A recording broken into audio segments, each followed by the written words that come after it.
We're excited to be here to talk with you guys today. Like Whitney mentioned, we're a photo and video production company. So we're just going to give you a little intro about who we are outside of those bios, and then I'll kind of talk through what we're going to talk through in the presentation. So about me. So I got my start in the marketing world when I was in college.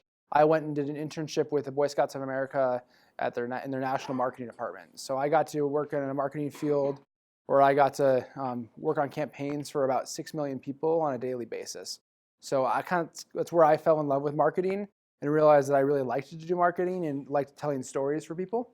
That led me into a freelance photography and videography role. Since 2013, I've been doing photo and video for different clients, different projects, and realized I really love telling stories. So that led me to forming BW Productions, and that's where it's led us to today. So now I currently serve as our managing director. So what that means is I get to work with all of our clients, I get to work with our freelancers and our core team and make sure that all of our daily operations are going smoothly. And I get to work really closely in hand with Joey. A couple of my favorite projects that we've worked on are the Salt Lake Chamber Awards, which we're going to talk a little bit about, and then working on some projects with Rocky Mountain Power. So I'm going to pass the mic over here to Joey and let him introduce himself. Okay. Hi, yeah, I'm Joey-Jonaitis. My intro said I got my start in creative in high school. I started interning for some local radio stations, Mix 105.1 and U92. I worked for them for 4.5 years, and while I was on air there, I got a lot of backstage passes to concerts and things like that, and it was always kind of worth my while to have a camera on me and take pictures. They always started telling me that my photos were great and my radio kind of sucked. And so I started doing more and more of just kind of helping do concert production and taking more photos of concerts, and slowly started doing less and less of the actual on-air radio side of things. From there, while I was getting really into photo, doing concert production, I started working for a couple companies, Ori Media and Studio 11. There are a couple other photography firms in Salt Lake City. I managed both of those for 3 years, and about 7 months ago, I think, I left there to kind of start some of my own ventures and to start working with Brent, because we've known each other for a number of years, and we felt like teaming up we could take on bigger projects and bigger clients. I've worked on a couple of really awesome projects. My favorites are for Canon. They asked us over at Ori Media to go to Asia to reveal one of their new cameras, and so we did 9 countries in 30 days, and we're on stages all over the world kind of showing people what the new camera can do. And so that was really exciting. Everybody wants to get the latest tech before anybody else, and we got it months before and got to play with it and then reveal it to everybody. I also get to work a lot with the Ford Performance Racing School. It's a client that I had over at Ori Media and just came over with us at BW, and we go out there and shoot any of their new cars that get released from Ford Performance. It's all the really fast Mustangs, the Ford Raptors. And then if you buy one of those cars, you get to go out to the track to kind of try it out on the track. And we go out and capture those days as well. So it's a really good, consistent client for us. And those are, some of my favorite projects. So a little bit more about us as a company as a whole. We were founded in 2013, and we put our customers' needs first. So unlike a traditional agency, we don't have a large staff with a lot of overhead. So what we do is all of our team are freelancers, and they work with us on a project-to-project basis. So that allows us to really be nimble and pass cost savings onto our clients. An example, if we need a drone videographer, we can go and we can find the right person to do that work versus having somebody on staff full-time. That way we're always having to sell drone work. We really enjoy being an extension of our client's team. That's kind of what we always pitch to our clients is we're not just somebody they're hiring, we're an extension of their team, because ultimately for us to do our job the right way, we need to be able to be really intimate with that client and make sure that we know exactly what they need, who their target market is, and the story they need to tell. So a little overview of all the services we offer. We do event photography, promotional photography, corporate videography, event recap videos, promotional videos, testimony videos, commercials, and documentaries. Some of the things that we do a little differently than other companies in Utah and in the nation is for all of our event photography services, we have a 24-hour return policy for our clients. So as we all know, we live in a digital age and everyone wants content quickly. So that has really caused us to expedite that process for our clients. So If we were to shoot, let's say we were here to shoot a class here today, by tomorrow we'll have the photos to our clients. And that's really been beneficial for our clients because they use it all over social media. They'll use it for recaps, things like that. We also do a lot of video work, and for all the video work, we try to keep our timelines short. A traditional agency is going to have a work cycle of anywhere from a month to 4 months for a project. Our goal for most of our clients is when we sit down and we get a contract signed, within a month of that project being signed, we try to have that project complete. Because back to the same kind of concept of content is key. Everyone wants their content quickly. We want to make sure that we can deliver it quickly and they can utilize it as soon as they need. Something you'll notice that's not on here. Something you'll notice is not on here is any sort of like customer, like direct to consumer facing work. We don't do like really family photos. We do some, but very, very little. We don't do any weddings. We don't do really like birthday parties, or really like private portraiture. There's a huge market of photographers in Salt Lake City who are great at that, and there's a lot of people up and coming who are learning how to do that. We really focus all of our effort in business facing, and so we like to have conversations with, whether it's the owners of businesses or marketing directors. Those are the conversations we have, and we're very rarely trying to sit down with somebody and talk with them how to shoot something privately for their family. So I'm going to just show you guys our reel. We actually released this morning, so you guys are getting a first look at our reel from last year. So here we go. So there's just a short look of some of the projects we worked on in 2018. So here's a little bit of a roadmap of what we're going to go over. Please don't hesitate to reach out if you guys have a question as we go through this. We want this to be super conversational with you guys, and if you have a question, we want to be able to answer that. So we're just going to talk a little bit about the field, the creative field as a whole, kind of how workforce is changing that we've seen. Talk about kind of creative roles within the industry. Show a little bit about our projects, then we'll go into a question and answer period at the end.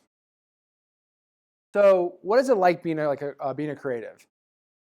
One of the things that we've noticed is there's no such thing as a 9-to-5 job as a creative. Here's an example of a schedule that I had last week. As you can see, not every day is the same. And sometimes we work 18-hour days, sometimes we work 3-hour days, sometimes I can go ski in the middle of the week. That's my weekend. So one of the things that I always like to talk about when I'm talking about what we do is it's not a traditional job. And some people really have a hard time with that. You're never going to go into the office at 9 and leave at 5. Yeah, as an independent creative. And that's something that I really like. And that's something that a lot of our freelancers like. The way we've based our company is no one has set hours. As long as they're working on projects and getting things done when they need to get done, they can continue working that way. Our editor is a perfect example. Our main video editor typically comes in around 6 o'clock at night, and she stays till 2 or 3 in the morning. That's just when she likes to work, and that's no problem with us. And she's getting everything done. Okay. So the gig economy, there's a lot of pros and cons to working gigs and not just having like a set 9-to-5. Of course, like you saw with Brent's schedule, like one of the main pros is you have a flexible schedule. If we get a snow day on like a Tuesday, Wednesday, and we just want to go skiing, that's what we're going to do because we know we're going to make up for that time on a Saturday, Sunday. And that's like a lot of just kind of keeping yourself like on track and like corresponding with your clients. So control over finance is also nice. You can kind of get to control when you want to do a lot of projects, or maybe you want to have a month off and not do a lot of projects. A lot of varied work and subject matter. Every day we'll go through some of our clients, but it's everything from shooting automotive stuff to shooting just a corporate video to going to Portland to take some pictures of like a power plant. Like everything is like always different every day. So that's a huge pro for us. We're never just working on the exact same project. A lot of travel. With a flexible schedule, you get to travel kind of as much or as little as you want to. And we put a lot of effort into finding clients that are all over the country and all over the world. And so if we can find a client that fits our style really, really well in Florida and we want to spend a couple weeks there, we'll push really hard to get them as a client and go do work in Florida. They don't even really have to know that we're based out of Salt Lake. That, of course, just comes with a lot of networking. With traveling all over the country and all over the world, you get to meet a lot of people. And so kind of at any point, if we wanted to kind of switch clients or pick up different clients, we get to meet a lot of people in different fields. Of course, this comes with a lot of cons. So variable income If you're not working, then you're not getting paid. And so rather than having like a steady salary, it kind of goes through dips. And so you're accountable to kind of pay your own taxes, to keep yourself accountable for where your finances are at. You might have like a bunch all of a sudden in savings after a big project, but maybe you're not going to have a project, another one like that for 3 or 4 months. So you have to kind of plan for that. And then of course, no benefits. We're our own kind of bosses and companies. And so there's nobody helping us for taxes. There's nobody paying our health insurance or our car insurance. Like that's all on us to figure out. And that just kind of comes with, you have to be responsible for your own, with how you're kind of setting up your own business. So out of curiosity, how many people in here are working? How many of you have a typical 9-to-5 job? 2? Okay. So that's a perfect example of how many people don't have a traditional 9-to-5 job. Is everyone familiar with the term gig economy? You guys heard that? Anybody? Okay. So the gig economy is what experts that are earning way more money than me are kind of phrasing this work style. It's where you're working on a job-to-job basis versus on a set salary or set hourly income. So what that means is, if for us it's based on for every video project we have or for every photo project we have. It also can be for in the creative industry, for a web developer or a graphic designer, it's based off that project versus off of a total salary time spent doing things. So this is a trend we're seeing change in the workforce. And the traditional 9-to-5 is going away. You're getting more people that are telecommuting. You're getting more people that are wanting to have more freedom of their schedule. A lot of companies out there are doing this thing called unlimited time off. I don't know if you guys have heard of that, but companies are offering unlimited time off as long as you get your job done. That's actually a really smart business move for a lot of businesses, because most people will take less time off when they have unlimited vacation time, because they feel like they're never going to be able to take time off and actually do their job. So kind of the middle of that is this gig economy. And people are really liking it. It's allowing them to be flexible with what they do, how they do it, and live their life in the way that they really want to live it. I'm going to flash through this some of our clients that we get to work with. And like Joey mentioned, every day is different. So we've worked with clients like Milkmaid, the Salt Lake Chamber of Commerce, Ford Racing, Downtown Salt Lake City, Real Salt Lake, Billboard, Rocky Mountain Power, Canon, the Boy Scouts of America, Simply Mac, Big Brothers Big Sisters, the University of Utah, T-Mobile, and Swipe Clock. So as you guys can see, that is a wide range of different companies. These are really only just the big ones. Like there's a lot of clients, local, any sort of like local clients. We kind of didn't put up just because their logos wouldn't be as recognizable, but it's everything from working with a small shop that just has 5 or so employees to working with big companies like Canon or the University of Utah, and just last week with T-Mobile. So this really allows us to do a different thing every day, and we really like that. I personally, when I worked in an office and I had a cubicle, I kind of went a little stir crazy. I found myself by like hour 3 of the day wanting to get out of my cubicle and not wanting to be in it for the rest of the day. So this has allowed us to really, this has allowed me to personally do something a little different every day. And it's really brought, for me personally, a lot of joy into my life because I get to do different things every day.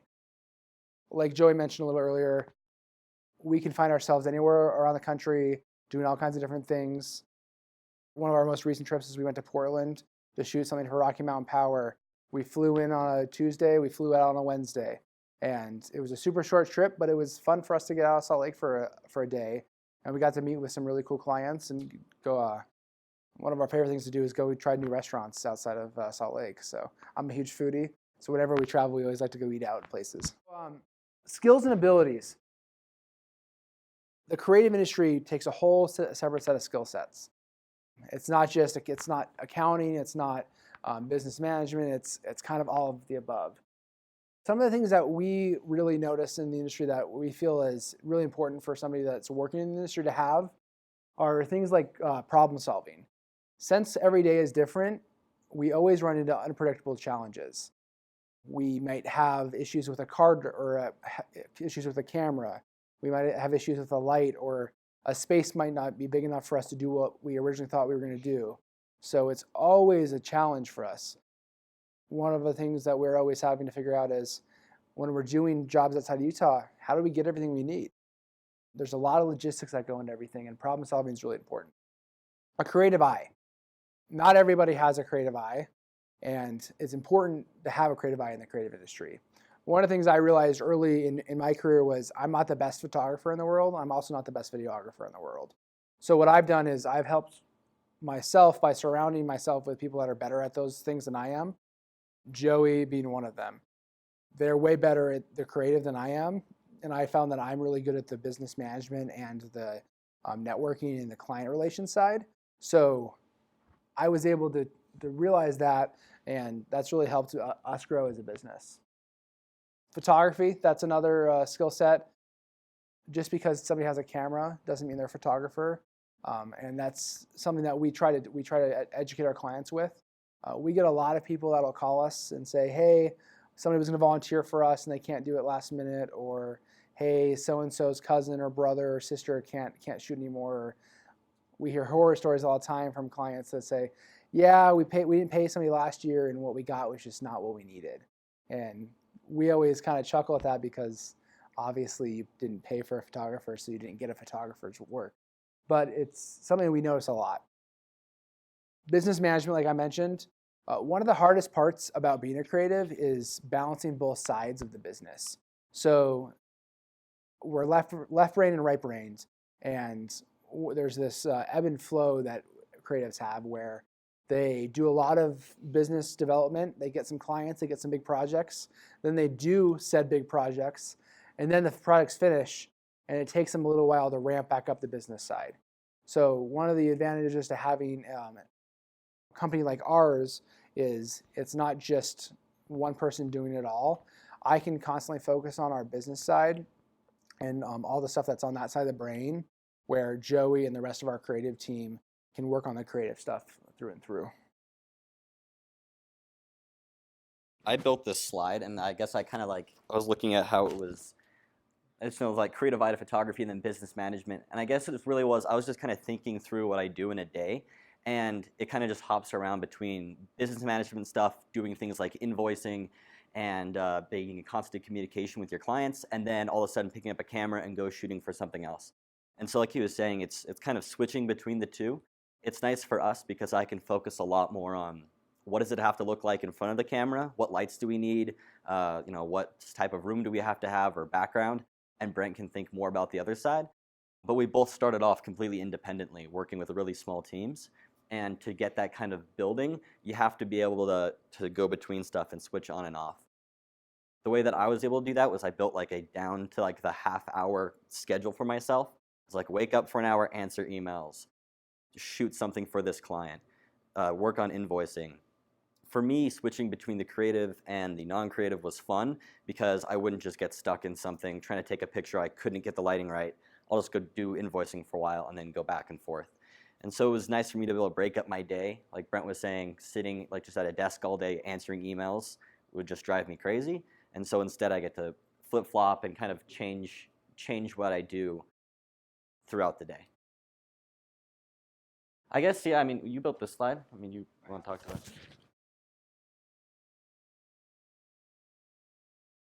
So I want to talk to you a little bit about just money.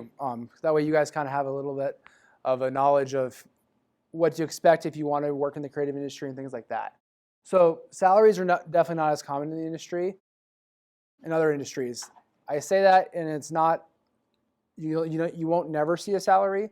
There are a lot of companies out there that'll hire somebody full-time to do all of their creative, but there has to be a certain size of a business that'll do that. And a lot of people in the creative world would rather not have a salary. Many roles are paid by day rates. So a day rate's based off of a 10-hour day. So whenever we hire one of our contractors and freelancers to do a project, we know that we have to fit their schedule within a 10-hour block for the day, or else we're going to need to pay them an overtime rate. Most jobs are 1099, and there's no benefits, kind of like we mentioned earlier.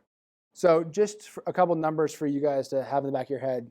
So at the level that we work with, a typical director of photography, which is somebody that we have on with us on every set, they typically charge anywhere from $1,000 to $1,200 a day.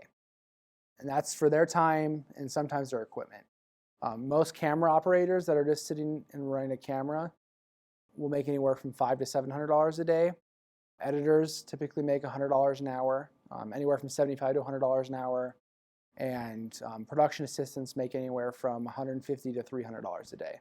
So there's a wide range of money that people are going to be making on set, and it's all based on skill. And one of the things that we see a lot is people can say they can do a role, but if we put them in that role and they've never done it before, it shows and it ends up hurting us in the long run. So we've been really adamant about making sure that we go through and vet all of our people that we work with, and before they go and before we hire somebody to be a DP, we'll make sure to see their work. We'll talk to them about past projects. We'll see if we can talk to past clients, things like that. Brent, I have a question about that. Yep. So you said they hire on a 10-hour day or pay on a 10-hour day, and then what about post-production though? Because it's the 10 hours shooting, and then how do you pay editors at the hourly rate?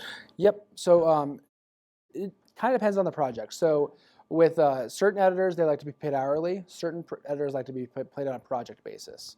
So if we prefer to do everything on a project basis, because then we know this video is going to take this amount of money for our editor, and we can budget for that.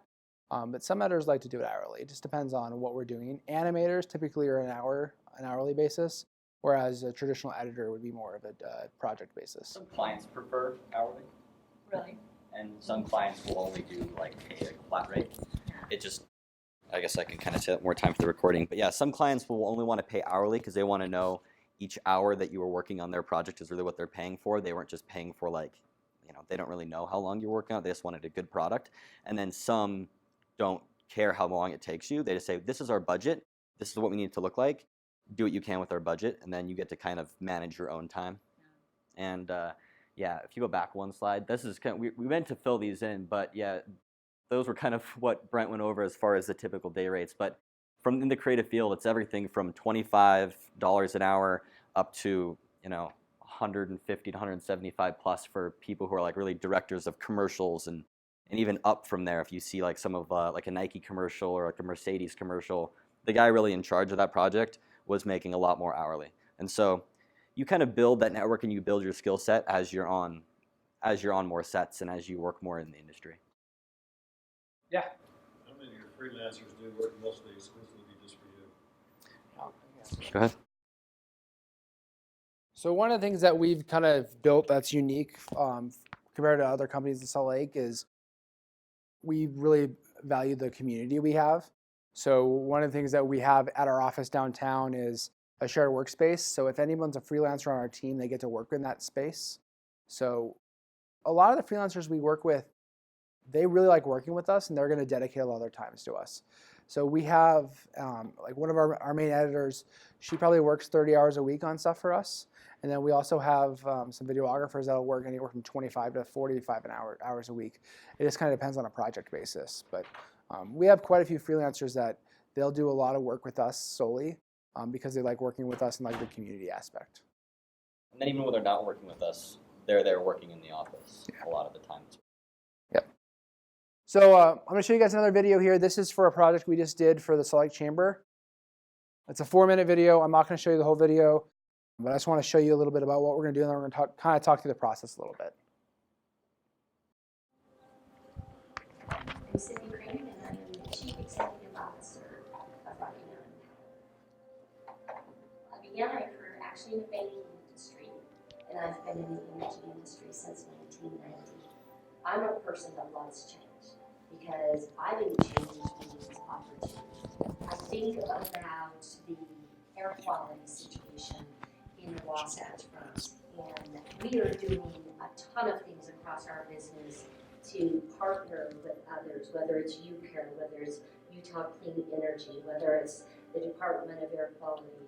Obviously, rates matter. We have among the lowest rates already in the nation, but we're not stopping there. And I think to achieve that is how we, as a culture within a business, how we think. My name's Paul Radakovich. I'm the Vice President of Transmission and Distribution Operations. with Cindy since the early 90s. Cindy always went at things courageously. She just has a very natural leadership ability that is grounded in common sense. The thing that she became known for over time was she always delivered. My name's Alan Bentley. I'm Regional Business Manager for Rocky Mountain Power. Cindy accepts challenge head on, and there is no question that she has definitely improved the lives of our customers and communities. I've had the chance to work with Cindy on a project which is harnessing the power that Rocky Mountain produces, solar and battery, and creating a near perfect community that has no fossil fuel pollution. What I appreciate about Cindy is her openness, her transparency, her forward thinking to talk about this movement towards decarbonization. She's a real leader in this, and I recognize that and appreciate her leadership.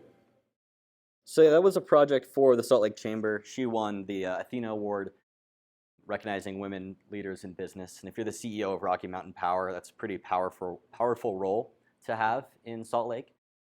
And so we're really happy to get this project. I did all the project management on it and did interviews with each of those like executives, people in different companies, the owner of Real Salt Lake, trying to organize kind of all of those things, organize a time that the stadium was empty, that they weren't cutting the grass, like all that stuff, just trying to organize every little piece to make the video as awesome as we could. We did about 4 production days. We hired a full-time videographer who, like, that's just kind of all that he did for us on that project.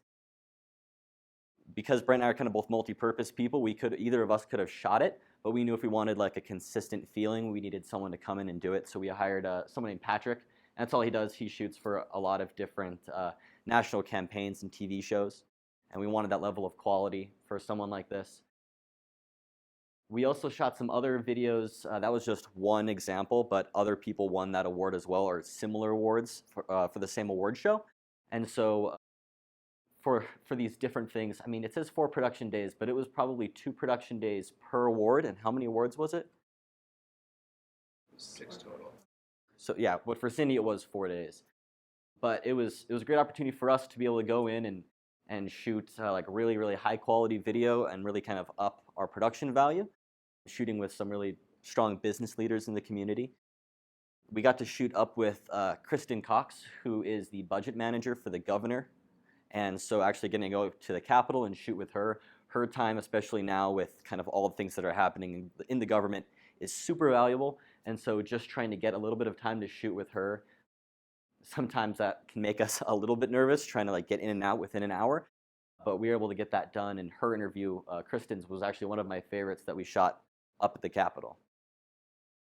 One really unique part about her is she's blind. So interviewing a blind person is not always the easiest thing to do, because you have to really direct them on how to talk and where to look.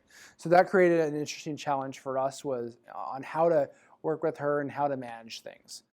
So you can kind of see here, there's 3 of us working on this. Patrick is who we brought in for the camera work. He's back here getting all the cameras set up. Joey is working on getting everything mic'd up.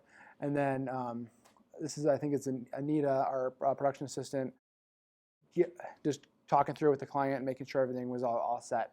So it takes a village for all these projects. It's not just one person and a camera.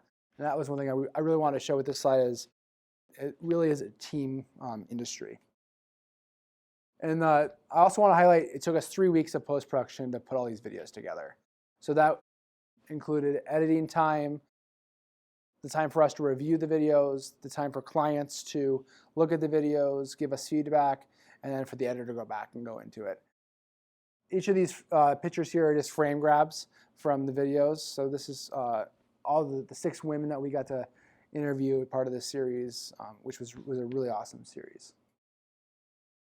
So another product that we worked on was Swipe Clock Summit. So this is totally different from the Salt Lake Chamber project.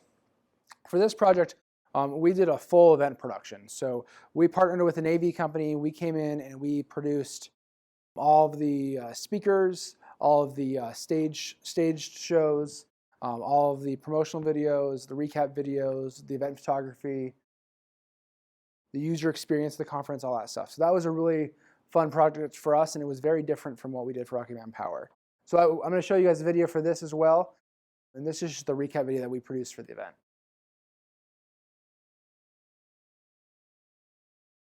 So yeah, Brent organized kind of that whole thing. So everything from the stage to kind of where things are placed in like where was that, canyons? Everything was organized through Brent, just because he's had so much experience working on bigger shows. So video production was a part of that. I went up and shot a lot of this footage, and then he edited it. But yeah, that whole event was handled by BW Productions. I guess, so yeah, some of our upcoming projects, the first one is the one I want to talk about. We're finally at a point where we have enough experience and contacts in the industry that we don't have to just go after people who are looking to produce something and produce it for them. So our next step is to start finding projects that we want to produce and then find ways to get them funded. And so it's kind of really kind of making a pitch deck about something we want to do and finding somebody who it would be valuable for. And so that project's called From the Ground Up. We're going around to historic different buildings and aspects of Salt Lake that we find really interesting and telling the story back from pioneers when they came in to how it was used during the gold rush to how it was used in the 40s and 50s all the way up to now. There's so many pieces of property in downtown Salt Lake that were used for so many different things throughout our city's history that we find really interesting because we're kind of Salt Lake City geeks. And so we're doing that and finding ways to get it funded through people like Zions Bank and American Express. And that's a different ballpark for us, but it's fun for us to take that next step into video production where, yeah, we're really kind of doing what we want and then finding the people who want to pay for it rather than the other way around. Other things that are happening, and we'll show you, we have that video in, we'll show you the teaser we made for that project. It's one of the things I'm more excited about right now. But also coming up this year, some other contracts we just got was, like I mentioned, Ford Racing, so we're going to be out at the track all the time. Children's Hospitals Week, which is with Children's Miracle Network, right? And so we do a lot of work in nonprofits, and that's also really important to us. They get completely different rates, and we get to work with some really awesome partners to produce really meaningful content. And then the Salt Lake Artist Series, which is something else with Downtown Alliance to highlight artists in Salt Lake that are making a difference in our community. So that's something else that's really important to us. So yeah, then here's the teaser for From the Ground Up. So we're working with Preservation Utah on a lot of these because there's a lot of old buildings in Salt Lake, at least what's left, that's getting torn down to build new construction, which is great. But we like to see buildings that have a lot of character, like the Ladies Literary Club, which we did our teaser on because we know the owners. I think it's really cool when someone takes something old and finds a way to give it new life. So we grew up both watching kind of, KUED documentaries, PBS documentaries that can get a little stale. Good information, but gets a little stale. We want to make this a little bit more exciting and give it a little bit more interest to people our age and younger. So it's a little bit more drama-filled, hopefully, as we produce it.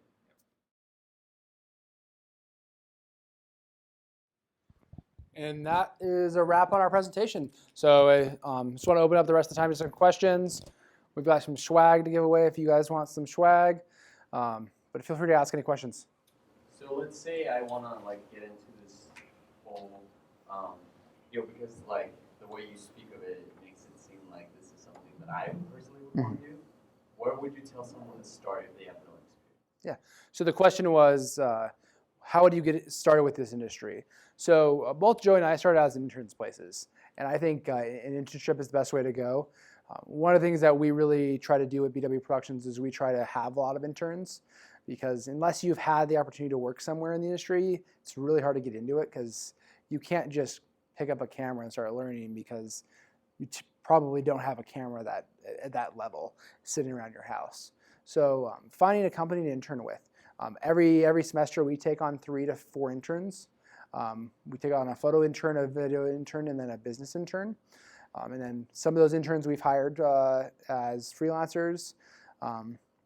We had one intern, Anita, she's here with us today. She's turned into our full-time production assistant. So she did such a great job during her internship that we brought her on full-time. So this finding an internship somewhere is, I think, the best place to start. And then just to follow up to that, what do you guys look for in interns? Yeah, so as far as what we're looking for in interns are people that are driven, people that are hard workers, people that are good working with teams, and people that are good problem solvers. One of the things that we'll always say is we can teach the technical side and we can teach some of the creativity stuff, but we can't teach basic work ethic. Yeah, so finding music is actually one of my favorite parts of the industry. I spend sometimes more time listening to music than I spend actually editing projects because it's really hard finding the right song.